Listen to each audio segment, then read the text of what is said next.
tamilcinemanew.in. Pongal பண்டிகையை முன்னிட்டு 4 நாள் முன்னாடியே பார்த்தீங்கன்னா 2 பெரிய படங்கள் ரிலீஸ் ஆச்சு. அதாவது ஜனவரி 10ஆம் தேதி சூப்பர் ஸ்டார் நடித்த பேட்ட படமும் அஜித்குமார் நடித்த விஸ்வாசம் படமும் ஒரே நாளில் ரிலீஸ் ஆச்சு. 2 படங்களுக்கும் தியேட்டர் கிடைக்கிறதுலே பெரிய போட்டி. படம் ரிலீஸ் ஆனதுக்கு அப்புறம் ரசிகர்கள் மத்தியில் போட்டி. இப்போ படம் ரிலீஸ் ஆகி நல்லா ஓடும் போது எந்த படம் நல்லா ஓடுது அப்படின்றதுல போட்டி. படம் ரெண்டுமே நல்லா ஓடினாலும் எந்த படம் வசூல் அதிகமாக வாரி கூச்சிருக்குதுன்னு போட்டி. இப்படி படம் ரிலீஸ் ஆன அன்னிலேருந்து இப்போ வரைக்கும் போட்டி போட்டு ஓடிக்கிட்டு இருக்கு 2 படமும். இந்த 2 படங்களை வச்சு விவாத மேடையை நடத்திட்டாங்க ஒரு சில சேனல்களில். அப்படி விவாத மேடையில் பேசும்போது தான் விடுதலை சிறுத்தை கட்சியின வாணி அரசு ஒரு பகிரங்கமான குற்றச்சாட்டை அஜித்குமார் மேலே வச்சாரு.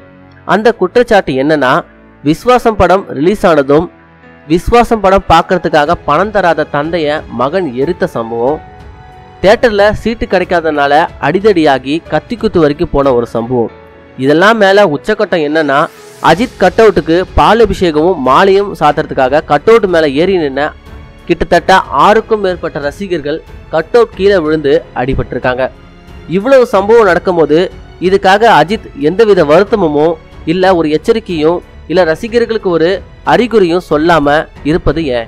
இதை முன் வச்சு வாணி அரசு என்ன சொல்றாருன்னா, அஜித்குமார் மேல எஃப்ஐஆர் ஃபைல் பண்ண வேணும், அவரை கைது செய்யணும் அப்படின்னு சொல்றாரு. இது சாத்தியமா? அஜித் சார் கைது செய்யப்படுவாரா அப்படின்னு ஒரு பெரிய கேள்விக்குறி எழுந்திருக்கு. இப்போ அந்த விவாத மேடையில் நடந்த அந்த காட்சி வீடியோவை சமூக வலைதளங்களில் ரொம்ப வைரலா போயிட்டு இருக்கு. வாணி அரசு அஜித்குமாரை கைது செய்ய சொல்ற வீடியோ, பர்டிகுலரா அந்த வீடியோ தான் ரொம்பவே ஷேர் ஆகிட்டு இருக்கு. ஸோ இது வைரல் ஆகி இதுக்கு ஒரு முடிவு வரும். என்னவா இருக்குன்னு நீங்க நினைக்கிறீங்கன்னு கமெண்ட்ல சொல்லுங்க. மேலும் இது போல செய்திகளை உடனுக்குடன் தெரிந்து கொள்ள நமது தமிழ் சினிமா சேனலை சப்ஸ்கிரைப் பண்ணுங்க.